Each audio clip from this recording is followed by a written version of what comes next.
Hello viewers, I am Dattatreya, Senior Lecturer in Zoology, Sri Vasishta College. ఇక్కడ మనం 2025 NEET exam analysis కనుక చూస్తే first exam రాయంగానే అందరూ డిఫికల్ట్గా అంటే అక్రాస్ ద సెక్షన్స్ వాళ్ళు చాలా హైలీ మెరిటోరియస్ యావరేజ్ అలాని కాదు అవంగానే మాత్రం వచ్చిన వాళ్ళలో ఫీడ్బ్యాక్ మాత్రం వాళ్ళు ఏదో సరిగా రాయలేదు అనుకున్నారు కానీ ఓవరాల్గా పేపర్ డిఫికల్టీ లెవెల్ మాత్రం ఎక్కువగా ఉంది. అంటే మన బయాలజీలో మనం జువాలజీ పార్ట్కి కనుక చూసినట్లయితే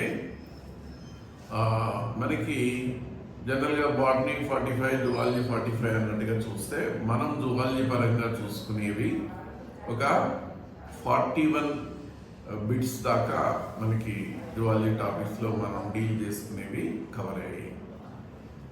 ఈ 41లో కూడా ట్రెండ్ ఎలా ఉంది అని చూస్తే మనకి ఈ మల్టిపుల్ చాయిస్ క్వశ్చన్స్ ఒక 21 ఉన్నాయి. ఈ స్టేట్మెంట్స్ ఒక 10, మ్యాచ్ ద ఫాలోయింగ్ 5, తర్వాత కాంబినేషన్స్ ఇట్లాంటివన్నీ కలిపితే అంటే మనకి ఈ 41లో ఓన్లీ 21 మల్టిపుల్ చాయిస్, మిగతావన్నీ అంటే మనకి చూడండి లాస్ట్ ఫ్యూ ఇయర్స్ నుంచి వస్తున్న ఒక ట్రెండ్ ఏంటంటే క్వశ్చన్స్ డిఫికల్టీ అని కాదు కానీ కొద్దిగా లెంగ్తీగా ఉంటున్నాయి.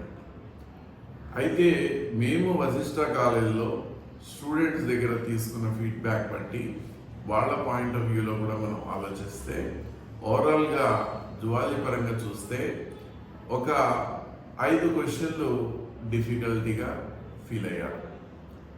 ఒక 5 క్వశ్చన్స్ కొంచెం డిసైడ్ చేయడానికి టైం తీసుకున్నారు, మోడరేట్గా ఉన్నాయి.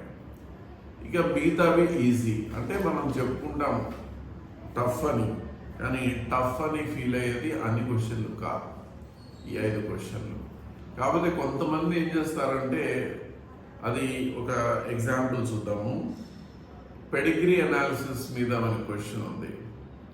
ఈ క్వశ్చన్ దగ్గర ఆన్సర్ 1/4 1/2 ప్రాబిలిటీయా అన్న దాని దగ్గర కొంచెం అంబిగ్యూటీ ఉంది, క్వశ్చన్లోనే అంబిగ్యూటీ ఉంది, క్లారిటీ లేదు. ఈ మధ్యకాలంలో ఎక్కువ ఇవ్వట్లేదని కొంతమంది స్టూడెంట్స్ దాన్ని నెగ్లెక్ట్ చేస్తూ వచ్చారు.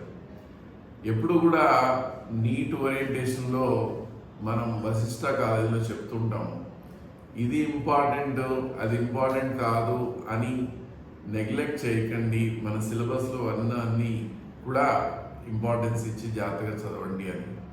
అది ఈసారి మళ్ళొకసారి మనకి ప్రూవ్ అయిందనమాట. అయితే ఇన్ పర్టికులర్ ఒక అసెషన్ రీజనింగ్ ఆర్గానిజం అండ్ పాపులేషన్లో వచ్చిన ఫిగ్ ట్రీస్ మీద దాని మీద క్వశ్చన్ వచ్చింది. అది కూడా చాలా అంబిగ్యూస్ ఉంది అండ్ సబ్జెక్ట్ ఎక్స్పర్ట్స్లో కూడా డిఫరెంట్ ఒపీనియన్స్ అందులో వ్యక్తం అవుతున్నాయి.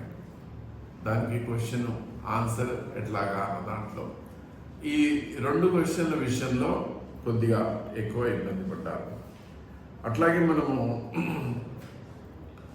హార్ట్ రెగ్యులేషన్కి సంబంధించిన క్వశ్చన్లో తీస్తే కూడా మనకి అడ్రినల్ మెడులా కంట్రోల్ చేస్తుంది, బ్రెయిన్లో మెడులా ఆబ్లాంగేటా కంట్రోల్ చేస్తుంది. ఇట్లా దానికి చాలా క్లోజ్గా ఉండే 2 ఆన్సర్స్ ఉన్నాయి. ఎందుకంటే cardiovascular system control by adrenal cortex hormones దగ్గర కూడా ఉంది.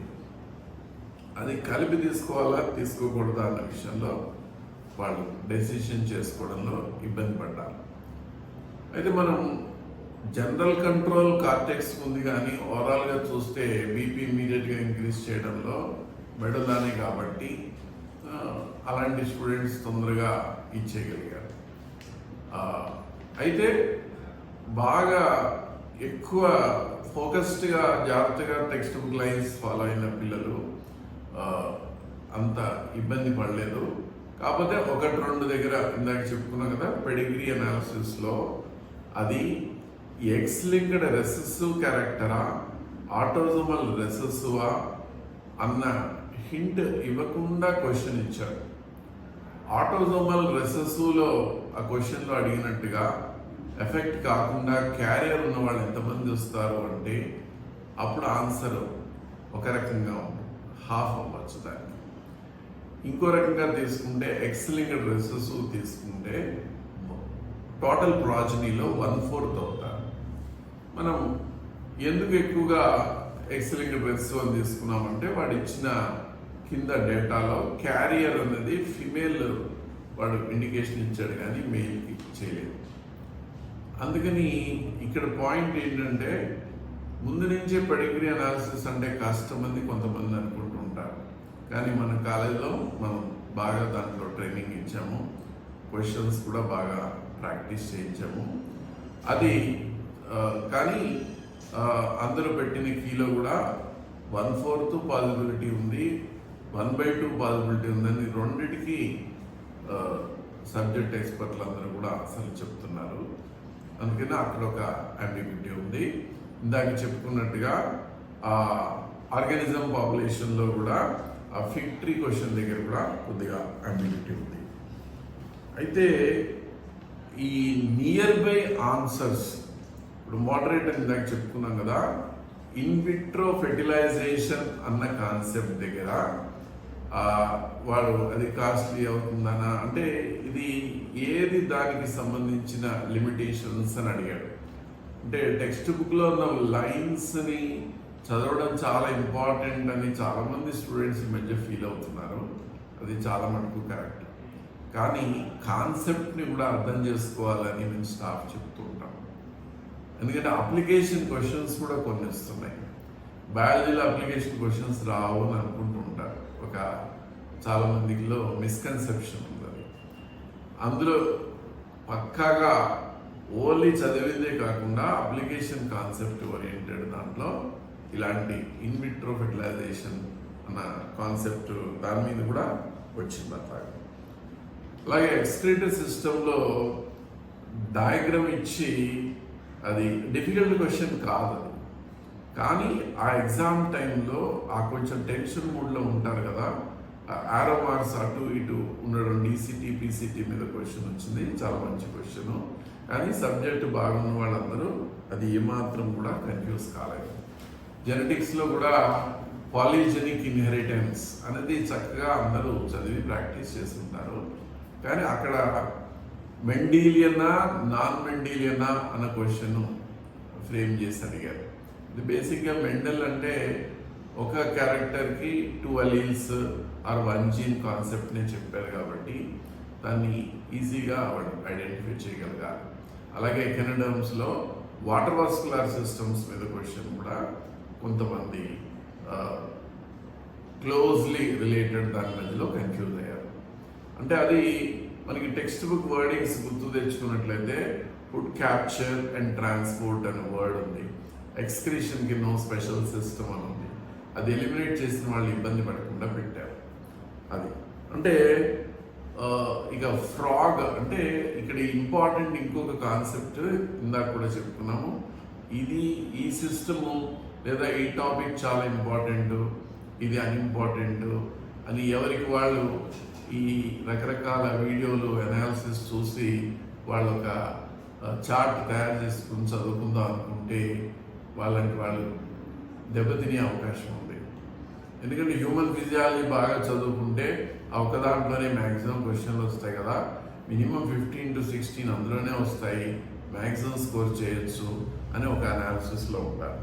కానీ ఈసారి హ్యూమన్ సిస్టమ్స్లో 7 క్వశ్చన్స్ అడిగారు. అది కాక రిప్రొడక్టివ్ సిస్టమ్, రిప్రొడక్టివ్ హెల్త్ 6 వచ్చాయి. కొన్ని 2 కలుపుకున్న 13. మామూలుగా చాలాసార్లు మినిమం ఈ 2 కలిపి 19 to 20 బిట్స్ ఈ రెండిట్లోనే వచ్చాయి. సరే, నంబర్ ఆఫ్ క్వశ్చన్స్ కూడా తగ్గాయి కాబట్టి అట్లా అనుకోవచ్చు. కానీ ఫ్రాగ్ చిన్నది కదా, పెద్దగా ఏమొస్తాయని నెగ్లెక్ట్ చేస్తారు, దాంట్లో నుంచి 4 వచ్చాయి. యానిమల్ కింగ్డమ్లో చాలా పాయింట్స్ ఉంటాయి, చదవడం కష్టము, వచ్చేది 1, 2 వరకు కొంతమంది నెగ్లెక్ట్ చేస్తారు. అది కూడా మనం ఎప్పుడు చెప్తాం, అలా ఇప్పుడు కూడా దాన్ని కంక్లూడ్ చేయకండి. కాకపోతే టెక్స్ట్ బుక్లో డిలీట్ అయ్యి నీట్లో మాత్రమే ఉన్న syllabus topics like animal tissues, cockroach, ఈ 2 టాపిక్స్లో ఒక్క క్వశ్చన్ కూడా రాకపోవడం గమనార్హం. అంటే కొద్దిగా అంబిగ్యూటీ ఉంది మనకి. కాక్రోచ్ చెప్పాలా వద్దా, లేదా పిల్లలకి చదవాలా వద్దా, ఇష్యూస్ చదవాలా వద్దా, ఎన్సీఆర్టీ బుక్లో లేదు. కానీ నీట్ సిలబస్లో ఇన్సెక్ట్ అని క్వశ్చన్ ఇచ్చి బ్రాకెట్లో ఫ్రాగ్ ఇచ్చాడు. అందుకని అంబిగ్యూటీతో ఫ్రాగ్, కాక్రోచ్ 2 చెప్తున్నాం, 2 చదువుతున్నారు. సో అందుకని ఇకాలజీలో కూడా ఎక్కడ కూడా నెగ్లెక్ట్ చేయకూడదని ముందు చెప్తుంటాము. హ్యూమన్ హెల్త్లో కూడా అలాగే 5 వచ్చాయి. ఓవరాల్గా ఏంటంటే టైం కన్జ్యూమింగ్, ఈ డెసిషన్ మేకింగ్ డిలే అయ్యేసరికి ఏమవుతుందంటే బయాలజీలో డిలే అయ్యేసరికి దాని ఎఫెక్ట్ నెక్స్ట్ సబ్జెక్ట్స్ మీద కూడా కొంత పడుతూ ఉంటుంది. అందులో ఇవన్నీ పూర్తి చేసుకుని వెళ్ళేసరికి ఆ తర్వాత లాస్ట్లో చేసే ఫిజిక్స్ వాళ్ళకి లెంగ్తీగా ఉంటే అది కూడా ఇది. కానీ బయాలజీ స్కోరింగ్ బాగుండాలి అనుకున్న వాళ్ళు, కాన్సెప్ట్ థరోగా ఉన్నవాళ్ళు జనరల్గా బాగానే చేశారు. ఇంకా దీనివల్ల ఫ్యూచర్లో కూడా స్టూడెంట్స్ అందరూ గుర్తుపెట్టుకోవాల్సిన విషయం ఏంటంటే ఇది ఇంపార్టెంట్, అది ఇంపార్టెంట్ అని కొన్నిటిని ఓవర్గా స్ట్రెస్ చేయడము, కొన్ని నెగ్లెక్ట్ చేయడము, ఇట్లాంటివి మాత్రము పనికిరావు. అన్నీ ఓన్లీ లైన్స్ పుస్తకం నుంచి మాత్రమే వస్తాయని అనుకోకూడదు, కాన్సెప్చువల్గా కూడా వస్తాయి. టెక్స్ట్ బుక్లో పాయింట్స్ తరోగా ఉంటే ఇప్పటికీ కూడా ఇందాక చెప్పుకున్నాం కదా మనము, హార్డ్ అని ఎక్కువ మంది ఫీల్ అయినవి ఒక 5, మోడరేట్ అనుకున్న ఒక 5 తీసుకుంటే మిగతావన్నీ కూడా వాళ్ళు ఈజీగానే ఆన్సర్ చేయగలిగేటుంది. కాబట్టి జువాలజీ ఓవరాల్గా ఇది అనాలిసిస్ టాపిక్ వైజ్ కానీ క్వశ్చన్ వైజ్గా కానీ. Thank you very much.